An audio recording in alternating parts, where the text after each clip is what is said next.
नमस्कार, मैं हुमायूं सिंह और आप देख रहे हैं नेक्स्ट 9 न्यूज। मायावती को इस बार के लोकसभा चुनाव में बड़ा झटका लगा है। 432 सीटों पर अपने प्रत्याशी उतारती हैं, लेकिन एक भी सीट पर कोई प्रत्याशी जीत नहीं दर्ज कर पाता है। ऐसे में अब मायावती कहीं ना कहीं एक्शन मोड में नजर आ रही है। जी हां, आपको बता दें, मायावती ने इलाहाबाद मंडल में कार्रवाई करते हुए अशोक मेहता को अब पार्टी से निष्कासित कर दिया है। अब ऐसे में वो लगातार लोगों से रिपोर्ट मांगती हुई नजर आ रही है कि जिन प्रत्याशियों को चुना गया था उसमें कितने डमी कैंडिडेट थे और कितनों को चयन किया गया था। अब ऐसे में कहीं ना कहीं पार्टी में एक तरीके से हलचल देखने को मिल रही है। मायावती फिर से एक्टिव मोड में नजर आई है। ऐसे में पार्टी के कई कार्यकर्ता हैं जो आकाश आनंद की पार्टी में वापसी की मांग करते हुए नजर आ रहे हैं। जी हां, अब ऐसे में माना यही जा रहा है कि मायावती की मजबूरी बनती जा रही है कि आकाश आनंद को फिर से वापसी बुलाया जाए। अब ऐसे में देखना यही होगा कि क्या वाकई में मायावती आकाश आनंद को कोई बड़ी जिम्मेदारी देंगी,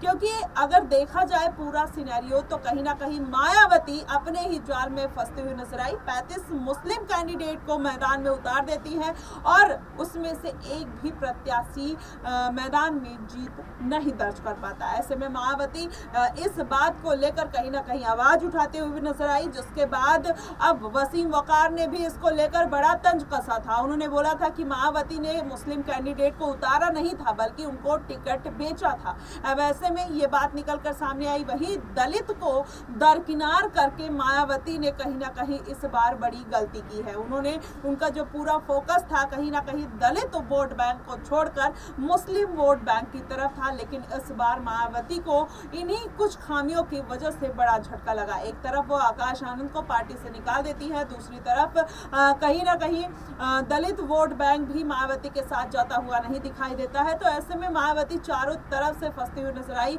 और अगर देखा जाए तो अगर वो इंडिया गठबंधन के साथ शामिल हो जाती तो मायावती को सीटों में इजाफा जरूर देखने को मिल सकता था, क्योंकि 2019 का अगर समीकरण देखा जाए तो मायावती को 10 सीटें मिली थी अखिलेश यादव के साथ गठबंधन में। वहीं अखिलेश यादव 5 सीटों पर सिमट कर रह गए थे, लेकिन इस बार का जो नजारा है कुछ और देखने को मिला। अखिलेश यादव ने कांग्रेस का साथ गठबंधन किया, उसके बाद अखिलेश यादव 37 सीटों पर जीत दर्ज कर लेते हैं। 2019 में 5 सीटें और इस बार के 2024 के लोकसभा चुनाव में सीधे 37 सीटें। तो ऐसे में मायावती अगर अखिलेश यादव या इंडिया गठबंधन के साथ रहती तो कहीं ना कहीं जाहिर तौर पर फायदा देखने को मिलता।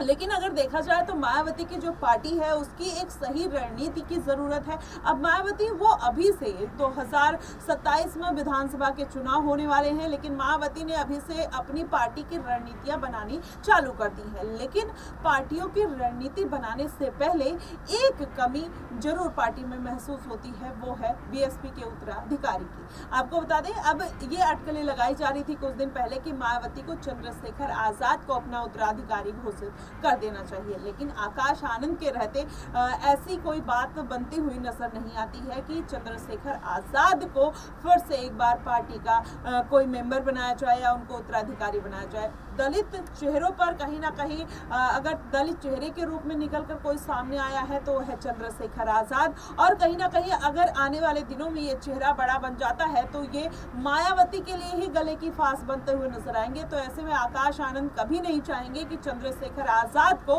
पार्टी की जिम्मेदारी दी जाए। ऐसे में आकाश आनंद अगर कम बैक करते हैं और उधर चंद्रशेखर आजाद, तो कहीं ना कहीं दो दलित पार्टियां आपस में भिड़ती हुई नजर आएंगी और फिर दलित वोट बैंक में भी सेंधमारी हो सकती है। तो ऐसे में समझदारी क्या है कि आकाश आनंद आजाद एक साथ आए, लेकिन अगर मायावती ऐसा नहीं चाहती या आकाश आनंद ऐसा नहीं चाहते हैं तो कहीं ना कहीं फिर से बीएसपी को आने वाले चुनाव में बड़ा झटका लग सकता है, क्योंकि चंद्रशेखर आजाद का जिस तरीके से जनाधार बढ़ता हुआ दिखाई दे रहा है, माना यही जा रहा है कि आने वाले दिनों में चंद्रशेखर आजाद एक बड़ा चेहरे के रूप में निकलकर सामने आ सकते हैं। लेकिन अगर अभी मायावती को अपनी पार्टी का वर्चस्व बचाने की बात करें तो अभी आकाश आनंद को फिर से वापस लाने की कवायद शुरू हो गई है और मायावती अपनी पार्टी में हो सकता है आकाश आनंद की वापसी जरूर कराए। फिलहाल आपको क्या कुछ लगता है कि मायावती के दोनों के साथ चलना बेहतर रहेगा या फिर आकाश आनंद की वापसी मायावती के लिए इनफ है? आप हमें कमेंट बॉक्स में जरूर बताइएगा। फिलहाल के लिए बस इतना ही। देश और दुनिया की तमाम खबरों के लिए